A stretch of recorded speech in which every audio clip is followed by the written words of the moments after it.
Hello और नमस्ते, आप सभी का स्वागत है ऑन दी अनअकैडमी अनस्टॉपेबल्स। मेरा नाम प्रतीक है और आपके लिए एक कॉम्प्रिहेंसिव वीडियो लेके आया हूँ। रिवीजन के पॉइंट ऑफ से है, ज़्यादा डेप्थ में नहीं है, पर हो सके उतने जितने भी फॉरेन ट्रैवलर्स है, उसको एक ही वीडियो में कंसाइज़ करके पढ़ने की कोशिश करेंगे। We will be trying to study the foreign travellers who had come to India in different different time phase. आपको पता होगा मेगास्थिनीस आया है, आपको पता होगा ह्यूएन सांग आया है, आपको पता होगा वैंग जुआंग्स कब आया था, किस पीरियड के अंदर आए थे, उनकी क्या सिग्निफिकेंस थी, इनके द्वारा क्या राइटिंग की गई यूपीएससी में, उसमें से बहुत सारे सवाल आते हैं।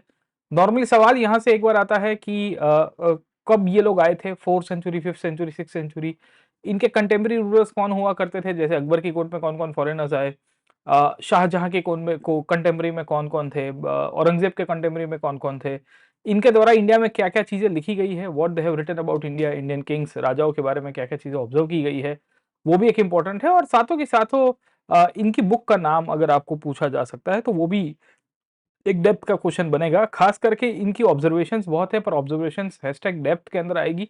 डेप्थ को लेके मैंने एक स्पेशल क्लास की सीरीज चलाई है फॉरेन ट्रैवलर्स इन इंडिया को लेके। 1 आध साल पुरानी सीरीज है, पर मैं आपको सजेशन दूँगा कि आप वो सीरीज देख लीजिए एक बार, सो दैट आपको क्लैरिटी ऑफ थॉट रह जाएगी। नहीं देखो तो भी प्रीलिम्स के पॉइंट ऑफ व्यू से ये वीडियो को ज़रूर से देखिएगा और अपने दोस्तों के साथ भी शेयर करिएगा, क्योंकि इसमें मैंने सब कुछ एक ही जितने भी फॉरेन ट्रैवलर्स आए, एंशिएंट पीरियड में आए, मिडीवल पीरियड में आए, मॉडर्न पीरियड में आए, उन सबको कवर करवाने की कोशिश की है। आपको इस क्लास की पूरी सेशन की पीडीएफ भी मिल जाएगी, डिस्क्रिप्शन बॉक्स के अंदर इसकी लिंक अवेलेबल होगी, ज़रूर से आप देखिएगा। खैर चलते हैं आगे और समझते हैं कि फॉरेन ट्रैवलर्स का अपडेट कैसे हम लोग को देखेंगे। तो एंशिएंट पीरियड में कुछ फॉरेन ट्रैवलर्स आए, कुछ मिडीवल पीरियड में आए, कुछ-कुछ ट्रैवलर्स ऐसे भी थे जो मॉडर्न पीरियड में, यानी कि 17th और 18th सेंचुरी में, जब मुगलों की डिक्लाइन चल रही थी, तभी भी आते हैं। खैर तब तक तो यूरोपियंस की एंट्री हो चुकी है। मेन तो एंशिएंट और मिडीवल के पॉइंट ऑफ से ही देखना है, पर शुरू करने से पहले मैं आपको वेलकम करना चाहूँगा कि आप ये लिंक के ऊपर क्लिक करिए। यहाँ पे आपको फॉर्म देखने को मिल रहा है या एक कोड देखने को मिल रहा है। ये मेरा अनअकैडमी प्रोफाइल का कोड है, आप इसको ज़रूर से फॉलो कर दीजिएगा। You will get all the updates about my classes, history को कैसे प्रिपेयर करना है और भी कॉम्प्रिहेंसिव सेशंस मैं ले रहा हूँ। साथों के साथों अनअकैडमी इस बार बहुत ही फैंटास्टिक रिजल्ट लेके आया है, ऑल इंडिया रैंक 1, 3, 9, 6, बहुत सारे टॉपर्स हमारे द्वारा यहाँ पे पढ़ाए गए हैं और they have been able to clear this examination, so that's a very significant aspect. अभी हम लोग आपके लिए लेके आए हैं 1 साल का सब्सक्रिप्शन एट ₹24,999। जी हाँ दोस्तों, 24,999 रुपए के अंदर आपको अनअकैडमी का सब्सक्रिप्शन मिल रहा है 1 साल का। जी हाँ दोस्तों, 1 ईयर सब्सक्रिप्शन फॉर जस्ट ₹24,999। तो मैं आपको वेलकम करूँगा कि आप ज़रूर से इसको लीजिएगा और ये 7 मई तक ऑफर अवेलेबल बहुत ही लिमिटेड टाइम पीरियड तक है, तो ज़रूर से इसका लाभ उठाइए, क्योंकि 7 मई से हमारी नई बैचेज़ भी शुरू हो रही है। आप ये कोड ज़रूर से यूज़ करना while taking the subscription, that is PN live sir, okay. तो please use this code PN live, आपको बहुत ही फ़ायदा होगा। बाकी नई बैचेज़ 7 में से हमारी शुरू हो रही है, PN live is the code that you will be using और इंडिया के टॉप एजुकेटर्स के द्वारा आप अपनी यूपीएससी की तैयारी कर सकते हो। इंग्लिश में, हिंदी में, बाइलिंगुअल बैचेज़ सब कुछ आपको कवर करवा दिया जाएगा। This will also include the लक्ष्य बैच एंड साथों के साथों आप प्रीलिम्स की टेस्ट सीरीज़ भी दे सकते हो। इसको कहते हैं all India prelims mock test, Unacademy के द्वारा कंडक्ट किया जा रहा है। इस बार 5वीं मई को है, रविवार को, सुबह 9:30 और दोपहर को 2:30 बजे सर, ठीक है? तो इसके लिए ज़रूर से जॉइन करिए और आप अपने आप को असेस करिए कि आप कहाँ पे स्टैंड आउट करते हैं। खैर चलते हैं आगे और देखते हैं कि ट्रैवलर्स में कौन-कौन आया, कब-कब आया। अब याद रखना कि एंशिएंट पीरियड, खास करके जो पीरियड है, उसमें कौन-कौन ट्रैवलर्स आता है, कहाँ से आता है। तो एंशिएंट इंडिया में हमें 2 प्रकार के ट्रैवलर्स मिलेंगे। एक तो ग्रीक ट्रैवलर्स मिल जाता है, बहुत पहले वाले, और उसके बाद वी विल सी कि चाइनीज़ ट्रैवलर्स मिलेंगे। अब देखिए, आए तो सैकड़ों, हज़ारों के अंदर ट्रैवलर्स थे। विल फाइंड कि मैं कहूँगा 100, हज़ारों के ज़्यादा ट्रैवलर्स होंगे, पर सबके द्वारा हम लोग नहीं देखेंगे। हम ये देखने की कोशिश करेंगे कि ऐसे ट्रैवलर्स जिन्होंने भारतीय इतिहास के बारे में लिखा है सर, ठीक है? ऐसे ट्रैवलर्स जिन्होंने फॉरेन पॉइंट ऑफ व्यू से इंडियन हिस्ट्री के बारे में मेंशन किया गया है। क्योंकि बहुत सारे ट्रैवलर्स तो आए होंगे इंडिया के अंदर, but they would have not written about India. अगर उन्होंने लिखा ही नहीं है, तो फिर उनके बारे में हम कैसा मेंशन कर पाएँगे sir, okay? So we are only discussing about those travellers, around 30 के आसपास आपको ट्रैवलर्स देखने को मिलेंगे। टोटल एंशिएंट मिडीवल को इकट्ठा कर दो या 35 के आसपास मैं गिन सकता हूँ, अराउंड 30-35 के आसपास, जिनके बारे में हमको पता होना चाहिए। एंशिएंट इंडिया में ग्रीक्स आते हैं, चाइनीज़ आते हैं। एंशिएंट इंडिया का जब ट्रांजिशन हो रहा था मिडीवल इंडिया में, तब हमें अरब ओरिजिन ट्रैवलर्स भी देखने को मिल जाएँगे सर, ठीक है? अरब्स मूलतः से वेस्ट एशिया से आने वाले ट्रैवलर्स थे, उनके बारे में भी हमें थोड़ा बहुत पता होना चाहिए सर, ठीक है? अब एंशिएंट इंडिया में कब-कब इंडिया में फॉरेनर्स की एंट्री होती है, तो एक तो होती है महाजनपद के पीरियड के समय पे, क्योंकि इसी पीरियड में जब अलेक्जेंडर की एंट्री होगी इंडिया के अंदर, तो अलेक्जेंडर अपने साथ बहुत सारे फॉरेन ऑथर्स को लेके आया। अगर आपको पता होगा तो he will bring Greek authors in India, और ये जो ग्रीक ऑथर्स है उन्होंने इंडिया के बारे में लिखा है, राइट? तो इटली से कोई आया है, कोई सेंट्रल एशिया से है, मोरक्को से है, ग्रीस से आए हुए लोग आपको एंशिएंट इंडिया के अंदर देखने को मिल जाएँगे सर, ठीक है? मोरक्को तो खैर मिडीवल इंडिया में आपको मिलता है। तो एक तो महाजनपद का पीरियड है, दूसरा मौर्यन एज। मौर्यन एज में मैंने आपको बताया खास करके चंद्रगुप्त मौर्य के कोर्ट में मेगास्थनीज की एंट्री हो या बिंदुसार की कोर्ट में डायमैक्स की एंट्री हो, अशोक के साथ भी इनके साथ अच्छे रिलेशंस हुआ करते थे। और पोस्ट मॉडर्न पीरियड में तो भर-भर के आपको जो रोमन ट्रैवलर्स हैं वो भारत के बारे में लिखेंगे। ग्रीक्स आपको देखने को मिल जाते हैं, वो भी इनडायरेक्टली इंडिया के बारे में लिखते हैं, तो थोड़ी इसकी भी कहानी पता होनी चाहिए। तो भारत में सबसे पहली फॉरेन ट्रैवलर्स की एंट्री कहाँ से देखने को मिलेगी सर, ओके? तो याद रखना कि फॉरेन ट्रैवलर्स की या फॉरेन ऑथर्स ने इंडिया के बारे में कहीं पे लिखा है, वो है बेसिकली आपके अलेक्जेंडर सर, ओके? क्योंकि अलेक्जेंडर ने जब ग्रीस से इन्वेजन किया भारत में, वेस्ट एशिया से जब वो आया, तो he brought a number of scholars and authors with him. Alexander अपने साथ बहुत सारे ऑथर्स एंड स्कॉलर्स को लेके आया था, और इसी का ही आउटकम था कि इसमें आपको एरिस्टोबुलस, फिर उसके साथ-साथ आप देखोगे तो ओनेसिट्रिस, और इसके साथ-साथ वी विल फाइंड कि नियरकस। अब देखिए हमारे लिए नियरकस बहुत इंपॉर्टेंट है, क्यों? क्योंकि नियरकस इसका नेवल ऑफिशियल था, नेवल जनरल, ओके? और नियरकस की कहानी ये है कि वो आज के अरेबियन सी यानी कि सिंध वाले विस्तार से जहाज लेके, बोट लेके ही had actually travelled back to the western world, that is Mesopotamia. और नियरकस की राइटिंग आज की तारीख में सर्वाइव हो गई है, क्योंकि उसने ही जो ग्रीक इन्वेजन ऑफ इंडिया हुआ था उसके बारे में बताया था सर, ठीक है? तो ये कब आए थे? ये 4th सेंचुरी के अंदर आए थे, 4th सेंचुरी बीसी का पीरियड याद रखना। तो इसको हम लोग टेंटेटिवली याद रख सकते हैं, it is in in between a period of around 326 BC के आसपास का पीरियड सर, ओके? सो पहले फॉरेन ट्रैवलर्स जिन्होंने इंडिया के बारे में लिखा है, ऐसे तो बहुत सारे लोग लिखेंगे सर, ओके? पर कुछ भारत में आते नहीं लिखते हैं, कुछ भारत के अंदर आने के बाद भी नहीं लिखेंगे सर, ओके? इनकी स्टोरी ये है कि they were the first ones, okay ना? They were the first ones who had come as a part of political invasion on India and they have written about India. अब क्या-क्या ball by ball commentary है sir, है ना? उसको अभी नहीं देखेंगे, पर मैं आपको फैक्ट बता रहा हूँ, क्योंकि क्वेश्चन आएगा अलेक्जेंडर के बारे में, consider the following about Alexander. Alexander की सेना के साथ ऑथर्स थे कि नहीं थे? अलेक्जेंडर्स ने इंडियन ऑथर्स के बारे में क्या-क्या चीज़ें हाइलाइट करवाई गई है? तो multiple types of questions can be formed, okay? तो एक ये बात है, इनफैक्ट ये नियरकस और ये एरिस्टोलोबस ने तो वहाँ तक बताया है कि जो इंडियन सोल्जर्स थे, वो पर्शियन आर्मी में काम कर रहे थे, अगर आपको पता होगा सर, ठीक है? तो पर्शियन आर्मी जो ईरान की सेना हुआ करती थी, उसमें भर-भर के इंडियन सोल्जर्स आपको हायर किए गए थे, पर्शियंस ने रिक्रूट किए थे good number of Indian soldiers. उसके बारे में भी इन्होंने बताया है। They have mentioned specifically about how the good number of Indian soldiers were recruited by the Persians, और फिर वो पर्शियंस के अंदर काम करने की शुरुआत करते हैं। तो एक ये कहानी हमको क्लियर हो जानी चाहिए। अलेक्जेंडर के बाद दूसरा आपको मिलता है मेगास्थनीज सर, ठीक है? अब मेगास्थनीज कौन था? तो आपको भी पता है कि सेलेकस निकोटर करके जो अलेक्जेंडर के बाद का उसका सेनापति था, गवर्नर था नॉर्थ वेस्ट इंडिया में, उसने मौर्यस के ऊपर अटैक कर दिया था, चंद्रगुप्त मौर्य के ऊपर, राइट? तो उसकी और चंद्रगुप्त मौर्य की लड़ाई हो गई और चंद्रगुप्त मौर्य उसकी पिटाई कर देता है। सेलेकस निकोटर हार जाता है। सेलेकस निकोटर हारने के बाद मेगास्थनीज को एक डिप्लोमेटिक एक्सचेंज के रूप में चंद्रगुप्त मौर्य की कोर्ट में बैठाएगा, उसको वहाँ पे अपॉइंट करेगा सर, ओके? और ये मेगास्थनीज था जिसने एक बुक लिखी थी जिसका नाम था इंडिका सर, ठीक है? So the name of the book was indica, आप सभी को पता ही होगा सर, है ना? और इंडिका में उसने बहुत सारी बातें लिखी है, सोसाइटी के बारे में लिखा है, पॉलिटिक्स के बारे में लिखा है, राजा के बारे में लिखा है, 7 क्लासेस ऑफ सोसाइटी के बारे में बताने की कोशिश की है, पाटलिपुत्र के नगर एडमिनिस्ट्रेशन के बारे में बताया है। मेगास्थनीज ने वहाँ तक बताया है कि जब वो नॉर्थ वेस्ट इंडिया से आ रहा था, तो कैसे अलग-अलग प्रकार की क्या कह सकते हैं कि वो बाउंड्री मार्क्स रखे गए थे, एक या माइलस्टोन्स अपॉइंट किए गए थे रास्तों को लेके। कस्टम ड्यूटीज़ के बारे में उसने बताया है, नेवी के बारे में और मिलिट्री एडमिनिस्ट्रेशन के बारे में बताने की कोशिश की है। तो he has written very interesting things. Basically राजा की सिक्योरिटी के बारे में बताया है, वुमेन बॉडीगार्ड्स के बारे में मेगास्थनीज हैज़ रिटन। तो yes, he is given multiple informations, हम लोग को क्लियर हो जाना चाहिए कि इंडिका के अंदर मेनली पाटलिपुत्र सेंट्रिक बताया है और नॉर्थ वेस्ट इंडिया के बारे में ज़्यादा बताया है मेगास्थनीज के द्वारा। अब देखिए याद क्या रखेंगे हम लोग मेगास्थनीज के पॉइंट ऑफ से, तो ओरिजिनल बुक जो है इंडिका आज की तारीख में सर्वाइव नहीं करती है, याद रखना। The original book of indica does not survive in the present day, right? क्यों नहीं करती है? क्योंकि वो गायब हो चुकी है, वो पूरी तरह से लुप्त हो चुकी है। तो उसके ऊपर बाकी सारे ग्रीक ऑथर्स ने लिखा है।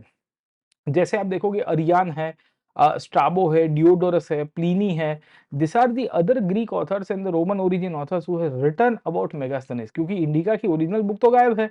तो बेसिकली हम लोग को याद रखना है कि there were other Greek authors, जैसे स्ट्राबो है, उसने बेसिकली इंडियन ज्योग्राफी के बारे में भी बताया है और वो करीबन फर्स्ट सेंचुरी के आसपास का पीरियड था। वो भी शायद तक इंडिया के टच हुआ था, मतलब पूरा तो नहीं आया था, but he had touched up till the north west part of the country.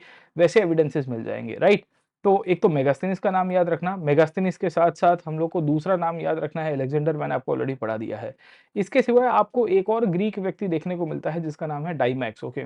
अब ये कौन था डाइमैक्स, ओके, तो डाइमैक्स अगर आप समझने की कोशिश करिए, ये बिंदुसार करके जो चंद्रगुप्त मौर्य का बेटा था, उसके कोर्ट में एम्बेसडर हुआ करता था। और डाइमैक्स की स्टोरी आपको ये देखने को मिलती है कि इसने एक्सटेंसिवली इंडिया के बारे में लिखा है। खास करके बिंदुसार के लिए एक शब्द यूज किया गया है, अमित्रोकेट्स, ओके। या बिंदुसार को भारतीय इतिहास में अमित्र घात कहा गया है, क्योंकि वो दोस्तों का दोस्त है, दुश्मनों का दुश्मन है और दुश्मन का घातक तरह से उनको निपट देता है सर, ओके। तो इस कंटेक्स्ट में या इस बेसिस के रूप में डाइमैक्स एक ग्रीक एम्बेसडर के रूप में इंडिया में आया। उसने एंटीओक्स, जो ग्रीक राजा था, सीरियन ग्रीक ओरिजिन का, ये सेलेकस निकोटर का बेटा था, he was actually the son of Seleucus Nicator, उसको रिप्रेजेंट करता है और इंडिया की ब्यूरोक्रेटिक, या मैं कहूंगा जो फॉरेन एक्सचेंजेस थे उसके पार्ट के रूप में इसकी एंट्री रहेगी सर, ओके। तो डाइमैक्स का नाम याद रखना, ग्रीक ओरिजिन एम्बेसडर है, बिंदुसार के कोर्ट में है, मैच द फॉलोइंग में आएगा। इनफैक्ट इसके बाद अशोक के कोर्ट में आपको बहुत सारे फॉरेनर्स देखने को मिलते हैं।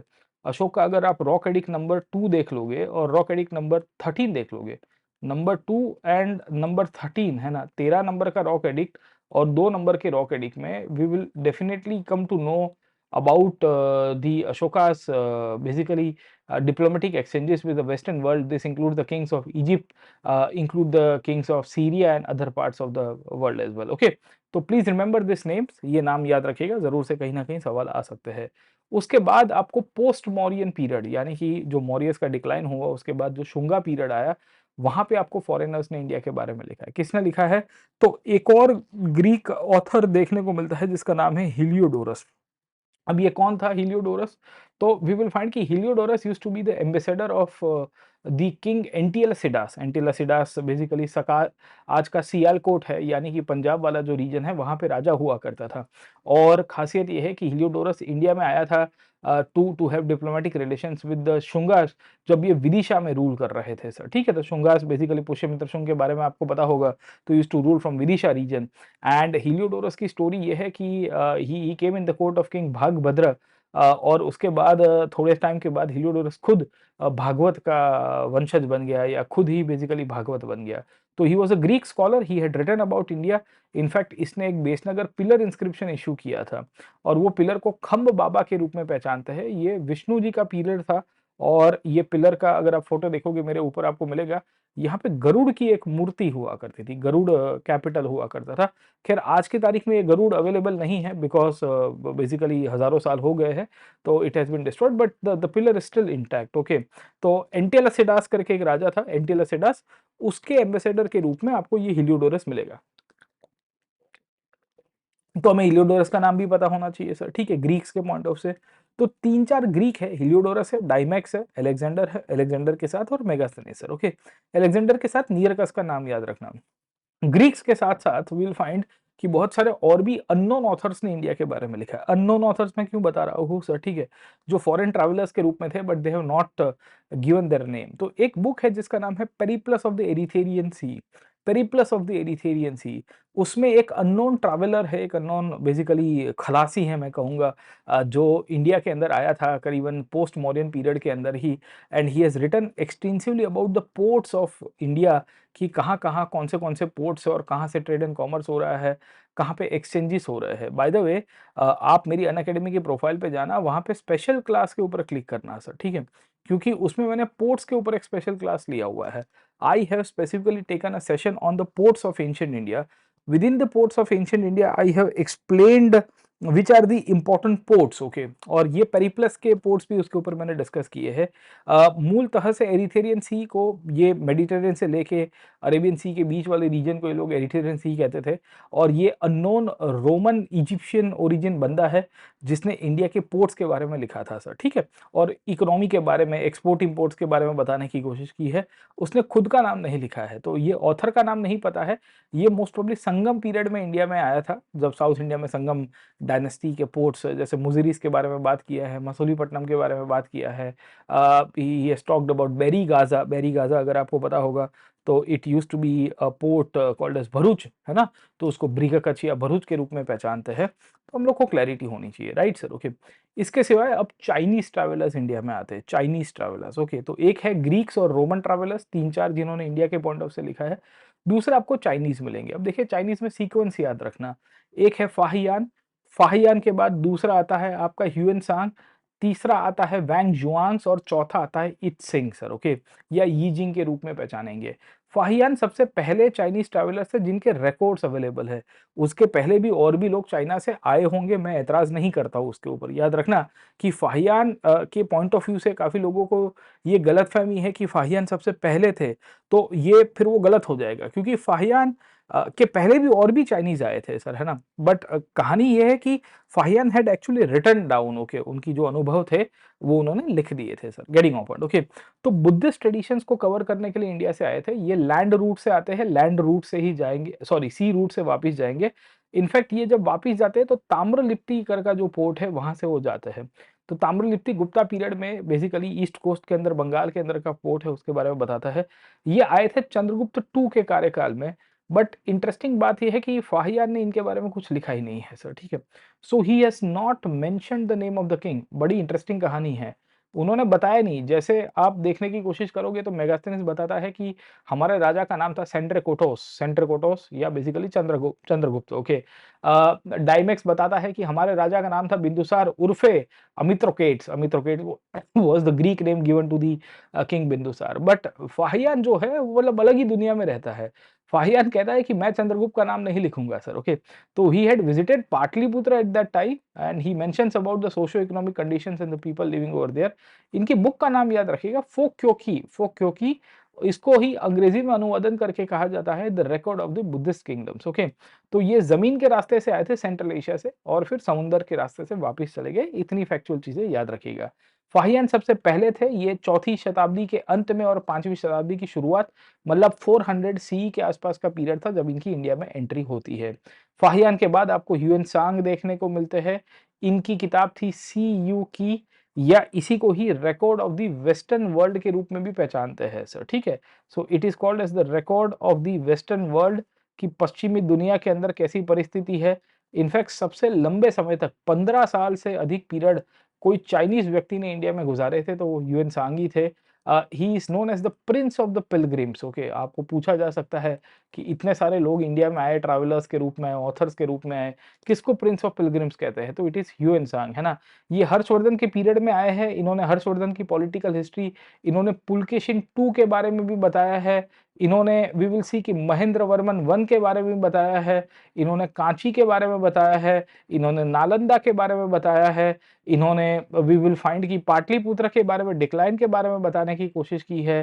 ह्यूएन सांग लैंड रूट से आए और लैंड रूट से गए और ऑलमोस्ट पूरा भारत दर्शन किया था। याद रखना ये हर्षा के कंटेम्पररी थे। इनफैक्ट इन्होंने हर्षा को काफी ग्लोरीफाई किया था क्योंकि हर्षा ने 2 असेंबलीज की थी, एक कन्नौज में असेंबली किया और दूसरी प्रयाग असेंबली करता है हर्षा सर, ठीक है।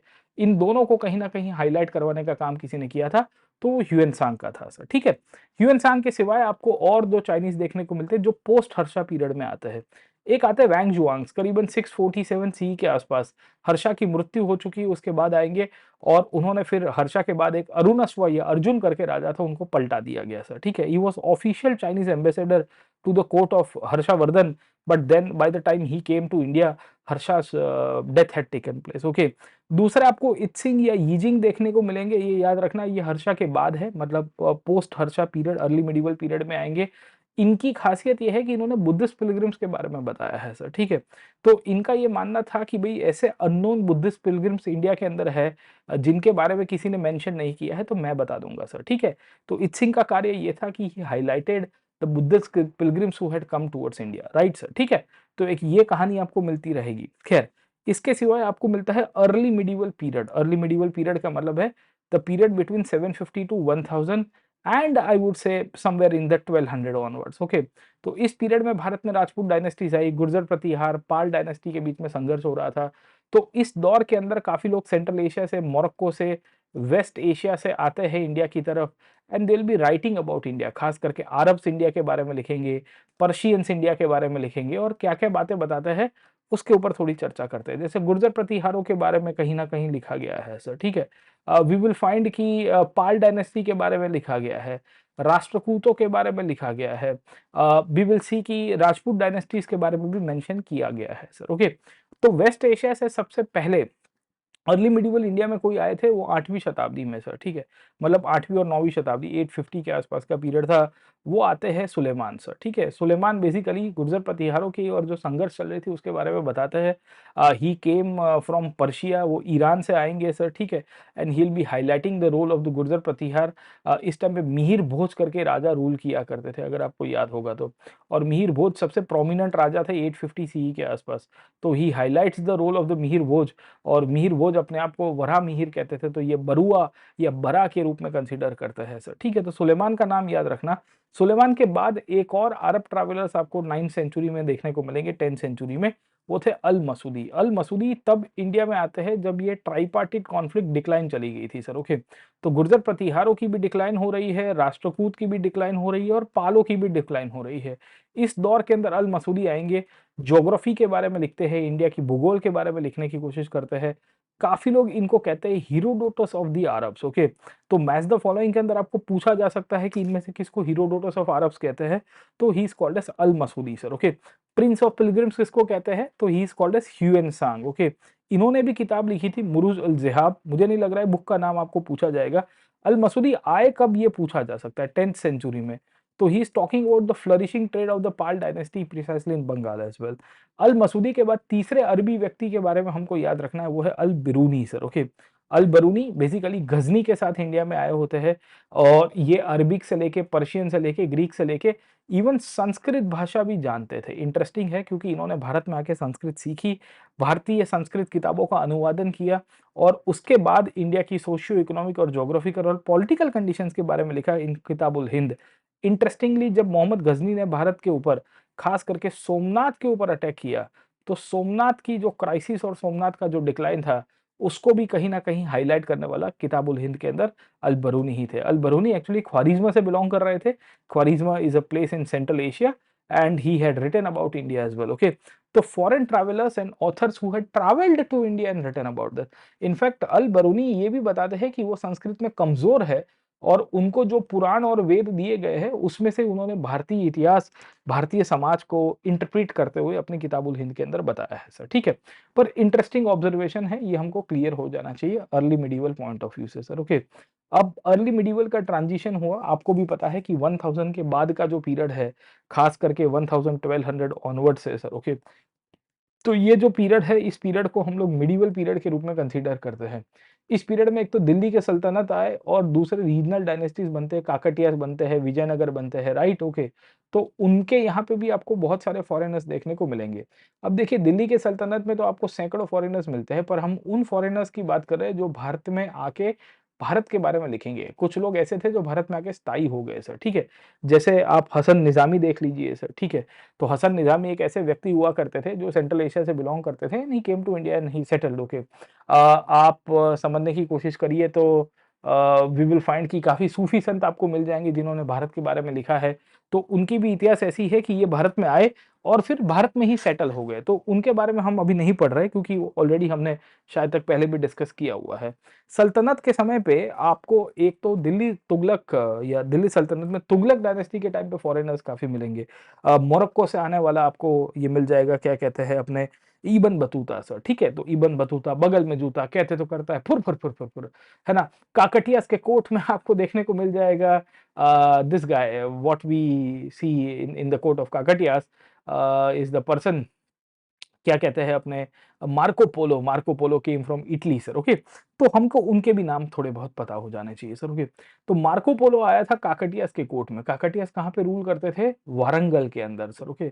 और क्वीन हुआ करती थी रुद्रमा देवी, वो उनके कंटेम्पररी हुआ करते थे। तो Marco Polo actually Venetian merchant था, वो इंडिया और इंडिया से चाइना गया होता है और चाइना से वापस इंडिया जाते हुए he will be going back to Europe sir, ठीक है।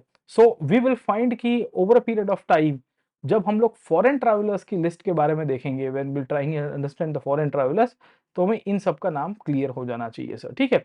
तो मार्को पोलो की एक बुक थी, the travels of sir Marco Polo. ऐसा कहते हैं कि इसकी बुक बड़ी पॉपुलर हुई थी यूरोप में, शायद इसी के कारण क्रिस्टोफर कोलंबस जो है वो इंडिया में मतलब इंडिया के डिस्कवरी के लिए कहीं पे निकला होगा सर, ठीक है ना, दुनिया को खोजने के लिए। तो एक ये नाम हमको याद रखना है। मार्को पोलो के साथ-साथ हमें देखने को मिलता है इब्न बतूता सर, ठीक है। अब इब्न बतूता कब आया? 14th सेंचुरी के अंदर आता है। किसके पीरियड में? मोहम्मद बिन तुगलक के समय पे। कहाँ से बिलॉन्ग करता था? मोरक्को से बिलॉन्ग करता था। तो ये भी बहुत ही काज़ी फैमिली से था, नोबल फैमिली से बिलॉन्ग करता था और तुगलक के कोर्ट में 1334 में आया, स्लेव्स को लेके आया था सर, ठीक है। उसने मोहम्मद बिन तुगलक को खुश करने के लिए सिंध से स्लेव्स खरीदे थे। वो स्लेवरी के बारे में बताने की कोशिश करेगा एंड करीबन 30 साल तक वो दुनिया के अलग-अलग विस्तारों में गया। इनफैक्ट इब्न बतूता की स्टोरी ये भी है कि Ibn Battuta was sent to China, उसको जेल में भी डाल दिया गया था। इब्न बतूता ने वहाँ तक बताने की कोशिश की है कि इंडिया के अंदर जो वस्तुएँ बहुत ही एबंडेंस में प्रोड्यूस होती है। एबंडेंस में मतलब ज़रूरत से ज़्यादा, तो चीज़ें सस्ती है, महँगी नहीं है सर, ठीक है। तो Battuta was actually he had gone to Delhi as well, और दिल्ली के साथ-साथ अगर आपको पता होगा तो मोहम्मद बिन तुगलक ने उस पीरियड में दौलताबाद में कैपिटल शिफ्ट किया था। तो वो उस पीरियड में दौलताबाद के बारे में बताता है कि कैसी व्यवस्था हुआ करती थी। बतूता की जो किताब है उसका नाम है किताब उल रुहेला सर, ठीक है। अब ये है ना, ये लिखी गई थी बाद में, मतलब he once again goes back to Morocco. Morocco में जाने के बाद वो वापिस जाके याद जितना था उसमें से वो लिख रहा था सर, ठीक है। तो लिखवाई गई थी एक तरह से हम लोग कह सकते हैं। तो बतूता का नाम याद रहेगा, मोरक्को से है, 14th सेंचुरी है, मोहम्मद बिन तुगलक के कार्यकाल में आपको मिलेगा सर, ठीक है। इनफैक्ट तुगलक के कार्यकाल में ही एक व्यक्ति दमास्कस से आया है, दमास्कस से, ठीक है ना, दमास्कस। दमास्कस कहाँ पे आया? दमास्क कहते हैं सीरिया के अंदर आता है सर, ठीक है। तो मोस्ट प्रोबब्ली 1348 का पीरियड था। उत्तर भारत में तुगलक रूल कर रहा था, अगर आपको पता होगा 1325 से लेके 1350 तक it was the period of Mohammad bin Tughlaq who was ruling. और शिहाबुद्दीन उल उमरी करके बेसिकली एक ट्रैवलर था जो दमास्कस से आया था। उसने एक किताब लिखी थी मसलिकल अब्सार सर, ठीक है। तो कभी-कभी क्या है कि मैच द फॉलोइंग के अंदर आपको सवाल आ सकता है कि भई दमाश्क से कौन आया था? शिहाबुद्दीन उमरी कौन था? तो बेसिकली ऐसे याद रखना कि प दमाश्क से आने वाले उमरी थे सर, ठीक है ना, समझे? तो Damascus is the Syria sir, okay, आज की तारीख में भी है, बड़ा एंशिएंट सिटी हुआ करता था, वहाँ से ट्रैवलर्स आए थे। भारत और दमास्कस की तलवारें भी बड़ी पॉपुलर है, the swords of Damask are quite popular at that time, और इंडिया से भी काफ़ी वस्तुएँ वहाँ पे आपको एक्सपोर्ट होते हुए देखने को मिलेगी सर, ठीक है। तो फॉरेन ट्रैवलर्स की सीरीज़ में मिडीवल इंडिया में एक ये नाम आपको याद रखना है। इसके सिवा रीजनल डायनेस्टीज़ कौन-सी थी? तो एक तो विजयनगर एम्पायर था, विजयनगर में देवराय 1, देवराय 2, कृष्णदेवराय, अच्युत देवराय जैसे राजा आपको देखने को मिल जाते हैं। दूसरे आपको बहमनीज़ और उनके ही डिसइंटीग्रेशन से होते हुए दक्कनी सुल्तान्स मिलते हैं। तो आपको पता होगा शाही डायनेस्टीज़ निकलती आती है, आदिल शाही, कुतुब शाही, इमाद शाही, बरीद शाही, बेराद शाही, राइट सर, ठीक है। तो हमें ये शाही डायनेस्टीज़ के बारे में पता होना चाहिए कि what the foreign travellers have actually written about them. तो दोस्तों हम बात कर रहे थे विथ रिस्पेक्ट टू विजयनगर के कोर्ट में कौन-कौन आया और उनकी साथ तो टोटल 11 लोग आते हैं, 11 ट्रैवलर्स आपको विजयनगर के अंदर देखने को मिलेंगे, 11 10 से 11, 11 या 12 के आसपास। तो इन सब के सीक्वेंस में आपको नाम पता होना चाहिए कौन किसका कंटेम्परेरी था, कहाँ की स्टोरी रहती है। तो विजयनगर में सबसे पहले कोई आने वाला था वो था निकोलो दी कॉन्टी सर, ठीक है ना? कॉन्टी याद रखना इटली से था, ये भी वेनिस से आने वाला बंदा था सर, ठीक है? तो ये ऐसा कहते हैं कि मार्को पोलो से इंस्पायर्ड होके इंडिया के अंदर आया था। ये देवराय वन जो बेसिकली आपके संगम डायनेस्टी विजयनगर के अंदर हुआ करती थी। संगम डायनेस्टी अगर आपको पता होगा, सबसे पहली डायनेस्टी थी, वहाँ से ये बिलॉन्ग करते थे, उनके कोर्ट में ही आया होता है। उसने तेलुगु को इटालियन लैंग्वेज के साथ कंपेयर किया था। उसके सिवाय आपको अब्दुल रज़ाक समरकांडी देखने को मिलता है। अब्दुल रज़ाक समरकांडी, समरकांड कहाँ पे आया है? सेंट्रल एशिया के अंदर, मध्य एशिया में, ईरान के जस्ट ऊपर की साइड में sir, okay. And we will find कि he is writing about the Samarkand, he is writing about his essays in India, और ये देवराय 2 में आया था। इनफैक्ट पिछले साल पीवाईक्यू अगर आप देखोगे तो इसके ऊपर से सवाल आ चुका है कि देवराय 2 के बारे में किसने लिखा है, और इरिगेशन और डैम के ऊपर सवाल आ गया था। इनफैक्ट इसने कैलीकट के बारे में भी लिखा है, और ये शाहरुख करके एक राजा को रिप्रेजेंट कर रहा है। Shahrukh used to be the king of Persia at that time sir, okay. और इसको जाना नहीं था पर इसको आना पड़ा क्योंकि राजा का आदेश था कि नहीं आएगा तुम्हारी सर्विस कर दी जाएगी सर, ओके। तो ये याद रखिएगा समरकांडी। इसके सिवाय आपको एक और बंदा देखने को मिलता है जिसका नाम है निकी 2023 के ऊपर बॉलीवुड में एक मूवी बनी, हिंदी मूवी जिसका नाम है परदेसी। नरगिस ने एक्टिंग की थी, एक्ट्रेस थी नरगिस जी, संजय दत्त की मदर, अगर आपको पता होगा तो। एंड ये रशियन मर्चेंट था, ये रशिया से ट्वेर करके एक जगह है, TVER, ट्वेर, वहां से बिलोंग करता था, घोड़ा लेके आया था। ही केम टू द बहमनीस, बहमनीस के साथ फिर उसकी लड़ाई हो गई। Then he comes towards the Vijayanagara and he has written about the 15th century India, 15वीं शताब्दी में सर, ठीक है। तो उसने बहमनी सुल्तान जो गुलबर्ग और बीदर में रूल कर रहे थे, इनके बारे में हमको जानकारी दी है, याद रखना। इसकी एक किताब है बियॉन्ड द थ्री सीज, क्योंकि वो सेंट्रल एशिया, रशिया से बिलोंग करते हुए कैस्पियन सी क्रॉस करके अरेबियन सी, इंडियन ओशन से चलते चलते हॉर्मुज से होते हुए इंडिया की तरफ आया था। तो काफी लंबी जर्नी इसकी रही थी सर, ओके। इसके सिवाय विजयनगर में भी सैकड़ों लोग आए। इनफैक्ट विजयनगर में सबसे पहला कोई फॉरेनर है वो है वार्थेमा सर, ओके, वार्थेमा। वार्थेमा नाम याद रखना, ये फ्रांसिस्को डी अल्मेडा से मिला था।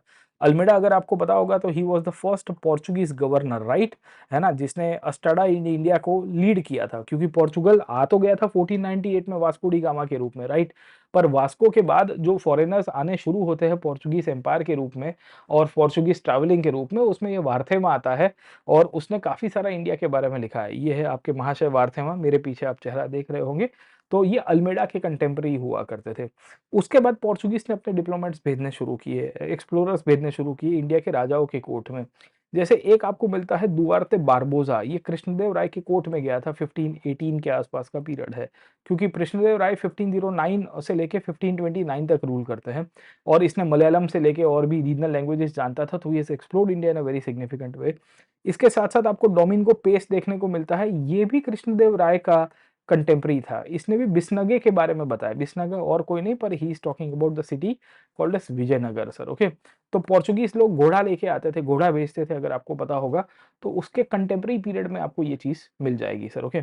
इसके सिवाय आपको पोर्चुगीज का कंट्रीब्यूशन देखने को मिलता है इंडिया की मेडिसिन में, है ना। अगर आपने मॉडर्न हिस्ट्री पढ़ी होगी तो पोर्चुगीज के लिए कहा जाता है कि उन्होंने इंडियन मेडिसिन के ऊपर काफी रिसर्च किया, जड़ी बूटियों, आयुर्वेद के ऊपर। तो रिसर्च करने वाला कोई व्यक्ति था, उसका नाम था ओर्टा सर, ठीक है, गार्शिया ओर्टा, मेरे पीछे अगर आप देख रहे हो तो पोर्चुगीज जो सरकार थी उनकी ये स्टैंप टिकट है सर, ठीक है। और स्टैंप टिकट में इसका चेहरा लगाया हुआ है, 6 रुपए की स्टैंप टिकट है, जो पोर्चुगीज एडमिनिस्ट्रेशन में बेसिकली इंडिया में इशू की गई थी। ही वॉज द डॉक्टर जिसने इंडियन मेडिसिन और प्लांट्स के ऊपर लिखा था और साथों के साथों विजयनगर डायनेस्टी के बारे में भी लिखा है सर, ठीक है।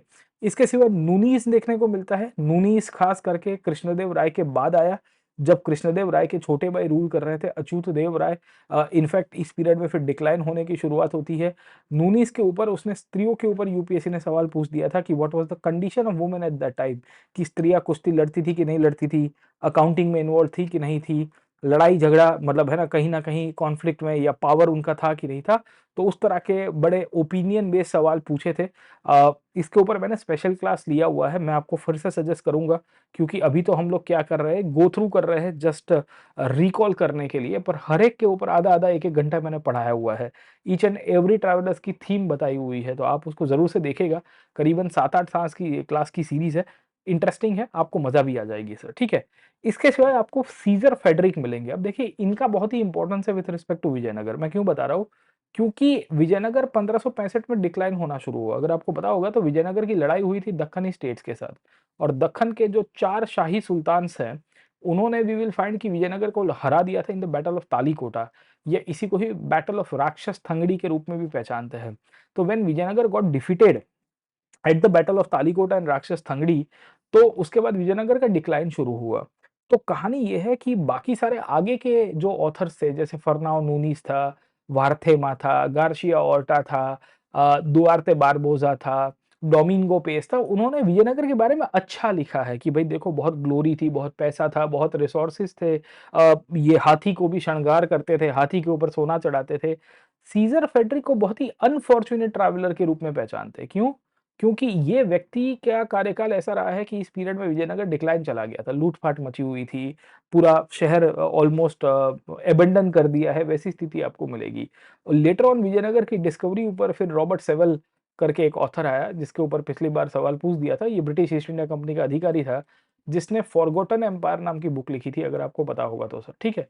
तो Robert Sewell wrote a book called as Forgotten Empire, वो तो कभी बाद में कभी डिस्कस करेंगे मॉडर्न हिस्ट्री के पॉइंट से। खैर, इसके सिवाय there were other travellers who came in Goa, Goa में आते हैं सर, ठीक है, क्योंकि पोर्चुगीज का गोवा के अंदर अपना दबदबा था ना, तो पोर्चुगीज़ ने 2 लोगों को पकड़ लिया था, एक क्रिश्चियन पादरी थे वैन ह्यूगेन्स और दूसरे थे रैल्फ फिच जो ईस्ट इंडिया कंपनी का फाउंडिंग मेंबर हुआ करता था, याद रखना सर, ठीक है। रैल्फ फिच करके एक व्यक्ति था जिसको पोर्चुगीज़ ने पकड़ा था हॉर्मुज़ में, हॉर्मुज़ मतलब आज का ईरान में सर, ठीक है। पर्शिया के अंदर, मेसोपोटामिया से पर्शिया में। और ये भाई साहब रिसर्च करने आए थे कि पोर्चुगीज़ का डोमिनेशन कैसे चल रहा है आज के भारत में। वहाँ से भाई साहब को पकड़ लिया गया था और ये इसको गोवा में पकड़ा गया, है ना? फिर ये गोवा से भाग गया। गोवा से भागने के बाद ये इलाहाबाद और आगरा की तरफ गया, तब मुगल राजा अकबर का शासन था। तो आपको पूछा जा सकता है कि रैल्फ फिच किसके दौर में इंडिया में आता है या कौन जब रूल कर रहा था सर, ठीक है? तो we will come to know कि इसमें पोर्चुगीज़ के कंटेम्परेरी पीरियड में हमें ये पता होना चाहिए कि ये अकबर के कार्यकाल के समय पे धरा गया था। इनफैक्ट अकबर के टाइम पे ही भारत के अलग-अलग विस्तारों में इसने ट्रैवल भी किया था। इसके साथ-साथ आपको एक डच पादरी देखने को मिलता है, मिशनरी हुआ करता था। उसका नाम था वैन वैन लिकोन्स्टन ज्यान ह्यूगेन वैन लिकोस्टन सर, ठीक है? और ये व्यक्ति पादरी के रूप में था, ये भी गोवा में रुके थे। इन्होंने बेसिकली गोवा की ज्योग्राफी कहाँ-कहाँ पे पोर्चुगीज़ सेटलमेंट्स है, उसके बारे में बताया और later on Dutch East India company ने इसका बड़ा लाभ उठाया। डच ईस्ट इंडिया कंपनी ने क्यों लाभ उठाया? क्योंकि 1580 के दशक में 1588 के आसपास का ये पीरियड है, तभी भी अकबर ही रूल कर रहा था और उसके बाद डच लोगों ने अपनी कंपनी बनाई और एक डच कंपनी का व्यक्ति इंडिया में आया था जिसका नाम है कॉर्नेलियस ह्यूटमैन सर, ठीक है? कॉर्नेलियस ह्यूटमैन का नाम अगर आपने सुना होगा तो he became the first Dutch person to come to India sir, ठीक है? तो विल फाइंड कि ईस्ट इंडीज़ के साथ जुड़ा हुआ था, तो इसके बाद आएगा तो याद रखिएगा सर, ओके? बाकी बहुत सारे वी विल फाइंड कि फॉरेनर्स थे जो मुगलों के कोर्ट में भी आए, जैसे अकबर के साथ मैंने आपको बताया रैल्फ फिच का नाम, वैसे आपको हुमायूँ, शाहजहाँ, औरंगज़ेब के बारे में पता होना चाहिए। ये इंग्लैंड से आते हैं, पुर्तगाल से आते हैं, कोई फ्रांस से आएगा, कोई इटली से आएगा। तो हम सीक्वेंशियल देखने की कोशिश करेंगे कि कौन किसके कोर्ट में आया। हुमायूँ के कोर्ट में आपको जो फॉरेनर्स देखने को मिलते हैं, वो फॉरेनर्स प्रिसाइज़ली मिलता है आपके तुर्की से, ऑटोमन एम्पायर से सर, ठीक है? और हुमायूँ बेसिकली तब नया-नया शासन के ऊपर था और फिर उसको ईरान जाना पड़ा, फिर वो वापिस आया 1555 में। तब एक तुर्किश नेवल कमांडर हुमायूँ को विज़िट करता है। एक्चुअली ये भाई साहब अरेबियन सी में घूम गए थे। इनका जहाज़ टकरा गया गुजरात के समुद्र किनारे के साथ। गुजरात से फिर ही वेंट्स टू दिल्ली और बैरम खान जो हुमायूँ का सेनापति था उसका स्वागत करेगा। उसको कहेगा कि भई देखो तुम इतने दूर-दराज से आए हो, यहाँ पे ही रुक जाओ सर, मैं तुमको मनसबदार बना दूँगा। ख़ैर ये मनसबदार नहीं बनते पूर्ण रूप से, पर इंटरेस्टिंग स्टोरी ये है कि ये हुमायूँ को मिलते भी हैं। इनफैक्ट हुमायूँ अगर आपको पता होगा तो स्टेयर से गिर जाते हैं, सीढ़ियों से गिरते हैं, पता है ना आपको सर, ठीक है? और सीढ़ी से गिरने के बाद हुमायूँ की मृत्यु हो गई एंड ये पूरी अफ़रा-तफ़री दिल्ली में इन्होंने ऑब्ज़र्व की थी। हुमायूँ की मृत्यु कैसे हुई, सीढ़ी से कैसे गिर गए, अकबर को कैसे बुलाया जाने की कोशिश की जा रही है। बैरम खान ने इनको तो वहाँ तक रोक दिया था कि तुम रुक जाओ, तुसी ना जाओ, है ना? पर फिर ये कहता है कि नहीं, नहीं असी जाएँगे साडा पिंड विच ऑटोमैन तुर्की जाएँगे सर, खैर तो देन ही गोज़ बैक समझ में आया? तो सईदी अली रीस है ना, सैयद अली रीस या सईदी अली रीस का नाम याद रखिएगा, तुर्की से आए थे, ऑटोमैन का नेवल कमांडर थे, इनका जहाज़ टकरा के गुजरात आ गया था और फिर गुजरात से ये इलाहाबाद कहाँ आगरा गए थे सर, खैर। इसके सिवाय आपको अकबर के कोर्ट में दिखेंगे आप, अकबर के कोर्ट में एक तो मैंने रैल्फ फिच बताया सर, ठीक है? रैल्फ फिच का नाम तो आपको याद रहेगा, इसके सिवाय आपको मिलेंगे एक्वा वीवो और मॉन्सेरेट, ओके? एक्वा वीवो का नाम पता होगा और मॉन्सेरेट का नाम अगर आपको पता होगा तो Monserrate actually Spanish Portuguese origin missionary थे। ये गोवा में आए थे, पोर्चुगीज़ के साथ थे, स्पेनिश ओरिजिन के थे और इन्होंने इबादत खाने के अंदर काफ़ी साल 2-3 साल रुके 1580 के दशक में और इन्होंने अकबर के बारे में बताया, मैरेजेस के बारे में बताया, अकबर की पॉलिसीज़ के बारे में बताया सर, ठीक है?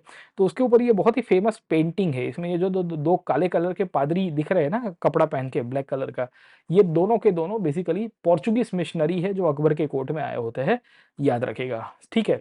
इसके सिवाय आपको मुगल कोर्ट में फॉरेनर्स के रूप में आपको विलियम हॉकिंस देखने को मिलता है।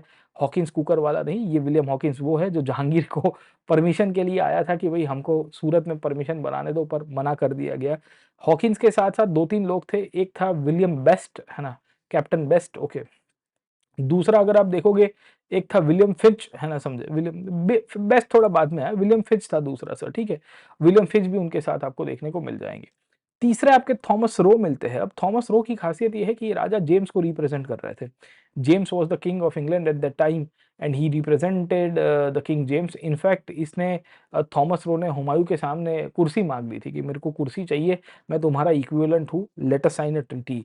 जहांगीर कहता है पगला गए हो भाई साहब, है ना, मैं यहाँ शहंशाह हिंदुस्तान बन के बैठा हूँ, तुम एक डिप्लोमेट के रूप में आए हो तो कैसे मानेंगे तुमको sir, getting open. Okay, in fact Jahangir के कोर्ट में मैक्सिमम फॉरेनर्स आए थे, याद रखना, बहुत सारे फॉरेनर्स आपको मिलेंगे। जहांगीर, शाहजहां, औरंगजेब के टाइम तक आते थे, क्योंकि तब तक यूरोपियंस की एंट्री भर भर के हो चुकी है। तो जैसे एक आपको फॉरेनर देखने को मिलते हैं थॉमस कॉरिएट, ओके, ये भी जहांगीर के कंटेम्प्रेरी हुआ करते थे, ये भी ईस्ट इंडिया कंपनी के साथ ही जुड़े हुए थे सर। ओके, एक और व्यक्ति था पायल कैनिंग सर, है ना, पायल कैनिंग, ये भी जहांगीर के रीन में इंडिया में आता है। एक आता है एडवर्ड टेरी सर, ओके, ये एडवर्ड टेरी भी जहांगीर के टाइम में ही इंडिया में आएंगे। तो आपको पूछा जा सकता है कि which of the following personalities came to India during the Jahangir period और they had an interaction with Jahangir. Almost ये ज्यादा से ज्यादा ऑफिशियल्स ऐसे थे जो जहांगीर के कंटेम्प्रेरी थे। कहीं ना कहीं मुगलों के साथ इनका लेना देना शुरू हो गया था, क्योंकि 1610 के बाद या 1611 के बाद जब स्वाली की लड़ाई खत्म हुई, मुगलों ने इनको सूरत, फिर लेटर ऑन ऑलमोस्ट पूरे भारत में थॉमस रो ने परमिशन निकाल दी। और थॉमस रो ने कहा कि भाई you allow us to trade across all the parts of the country. तो बेसिकली इसके बाद फिर ज्यादा से ज्यादा अंग्रेजों की एंट्री आपको मिलती रहेगी सर। ओके, अब ऐसे तो बहुत लिस्ट है ब्रिटिश ऑफिशियल्स का, गवर्नर्स का, हम बॉल बाय बॉल कमेंट्री कभी करते नहीं है। इतना याद रखिएगा, 3-4 नाम है ना जो जहांगीर के कंटेम्प्रेरी पीरियड में थे। जहांगीर के कंटेम्प्रेरी पीरियड में एक और व्यक्ति देखने को मिलता है जिसका नाम है पिट्रो वेल्ला, है ना। तो पिट्रो डेला वेल्ले सर, ठीक है ना, ये बेसिकली जहांगीर के टाइम पे इंडिया में आया था, सूरत ने विजिट किया था, एंड लेटर ऑन ये पोर्चुगीज के पास भी गया and then he goes to South India, Keladi में चला गया सर। ठीक है, केलादी वही जगह है जहां शंकराचार्य का बर्थ प्लेस है।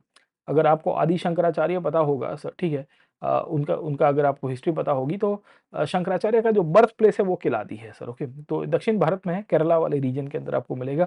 और ये वहां पे फिर नीचे चला जाता है लोकल राजा से मिलके, ये इटली से आया था। ओके, तो कंट्री ऑफ ओरिजिन भी पूछ सकता है कि भाई पेट्रो डेला वेले कहाँ से थे, तो इटली से हुआ करते थे, किटली वाले सर। ओके, इसके सिवाय अब शाहजहां का पीरियड आपको देखने को मिलता है। Mainly what what he is highlighting about Jahangir and Shahjahan. तो एक व्यक्ति आपको देखने को मिलता है जिसका नाम था फ्रांसिस्को पेल्सर्ट। ओके, फ्रांसिस्को पेल्सर्ट, ये उस टाइम पे आया था जब जहांगीर का डिक्लाइन हो रहा है and over a period of time we will find कि शाहजहां सत्ता के ऊपर आने वाला है। एक्चुअली इन दोनों के बीच में टसल्स होनी शुरू हो गई थी बाप बेटे के बीच में, अगर आपने हिस्ट्री पढ़ा होगा तो sir. Okay, and we will find कि पेल्सट जो था ये डच ईस्ट इंडिया कंपनी का ऑफिशियल था। तो उसने हुमायूं के बारे में, सॉरी, जहांगीर के बारे में काफी सारी चीजें लिखी है कि भाई देखो जहांगीर का इंडिया कैसा हुआ करता था, उसकी पॉलिसीज क्या हुआ करती थी, पेंटिंग में कैसे इंटरेस्ट था। तो पेल्सट की ये स्टोरी लाइन आपको मिलेगी और इसके द्वारा थोड़ी बहुत ये भी हाईलाइट की गई है कि भाई कैसे शाहजहां ने विद्रोह किया था। अगर आपको पता होगा तो Shahjahan was asked by Jahangir to serve in the foreign lands, precisely the Balkh campaign, central Asia जाने के लिए, कांधार में जाने के लिए। वो शाहजहां ने मना कर दिया, मैं ना जाऊंगा पापा, वहां पता है किसी का भाई किसी की जान होती है ना, भाई बचाने आता है, जान मेरी चली जाती है, तो मेरे को नहीं जाना सर। ठीक है, तो Pelsaert has written about this. In fact Pelsaert also wrote about the condition in India, precisely the famine condition and the drought condition. Okay, इसके सिवाय मुगल्स में शाहजहां के कोर्ट में भी आपको फॉरेनर्स मिलेंगे। जैसे आपको पीटर मुंडी देखने को मिलता है। पीटर मुंडी अंग्रेज था, ये ईस्ट इंडिया कंपनी के साथ ही जुड़ा हुआ है। आगरा और उसके आजू बाजू में जाएगा, तब शाहजहां ने वी विल फाइंड कि ताजमहल बनाना शुरू किया था। वही ताजमहल जहां एक साइड के ऊपर ताजमहल बन रहा है और दूसरी साइड के ऊपर बहुत बड़ा अकाल पड़ा हुआ है, फमाइन आया हुआ है सर। ठीक है, और ये अकाल की परिस्थिति इतनी खराब थी उस दौर के अंदर कि अल्टीमेटली हजारों लोग मारे गए, बट स्टेट उतना वेलफेयर का काम नहीं कर पाया था।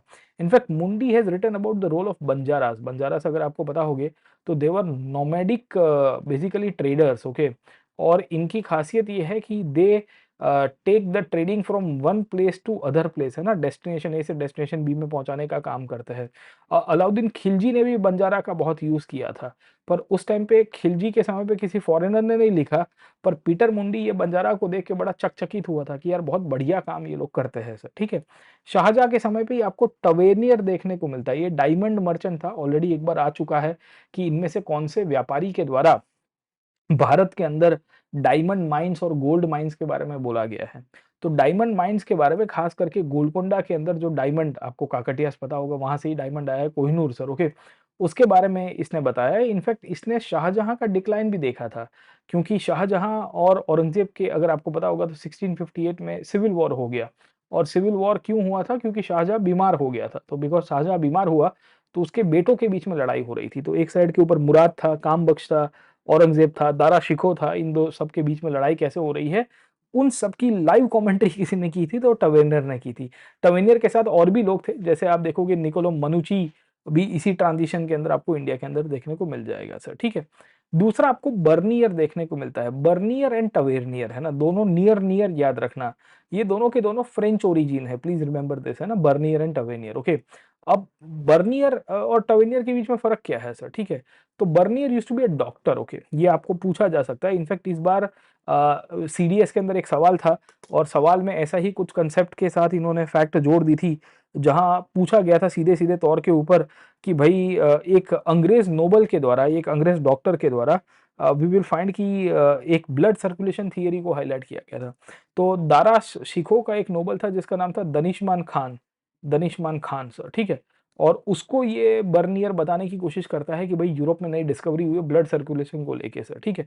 इनफैक्ट ये औरंगजेब के साथ भी जाएगा, क्योंकि लेटर ऑन फिर औरंगजेब सत्ता के ऊपर आया, दारा शिकोह की मृत्यु हो गई, तो पूरी सिविल वॉर को भाई साहब ने इन्होंने भी ऑब्जर्व किया था सर, ठीक है। इसके सिवा एक और डॉक्टर थे जिसका नाम था जॉन फ्रायर। अब देखिए, एक था बर्नियर जो फ्रेंच डॉक्टर है, दूसरा जॉन फ्रायर था, ये औरंगजेब के पीरियड में इंडिया में आया था, 1673 में मसूलीपट्टनम में आता है, और he wrote about Mughal India, Iran के साथ व्यापार, औरंगजेब का दबदबा कैसा था, उसके बारे में हमें पता चलता है। जॉन फ्रायर, फ्रायर फ्राई करने वाला व्यक्ति डॉक्टर होता है, यस, क्योंकि ज्यादा फ्राई चीज खाओगे हार्ट ब्लॉकेड हो जाएंगे, वैसे आप लिंकअप कर दीजिएगा डॉक्टर के साथ। खैर, इसके सिवाय आपको मिलेगा मनुची। मनुची एक ऐसा यूरोपियन जो कभी वापिस जाता ही नहीं है, गुची का भाई मनुची सर, ठीक है। तो गुची का भाई मनुची है, गुची अपनी कपड़ों की ब्रांड है, आपको पता होगा सर, ठीक है, उसका भाई है मनुची। ये एक ऐसा यूरोपियन है जो इंडिया आके इंडिया में ही रह जाता है, दारा शिकोह के साथ जुड़ा हुआ था, औरंगजेब के साथ जुड़ता है, जय सिंह के साथ जुड़ेगा, जय सिंह अगर आपको पता होगा तो औरंगजेब के कंटेम्प्रेरी हुआ करते थे, एंड इन सब के साथ उसने काम भी किया है। और खासियत ये है कि इसने किताब लिखी थी Storia do Mogor. Storia do Mogor was a book, by the way, ये इटालियन था, he was an Italian sir, okay.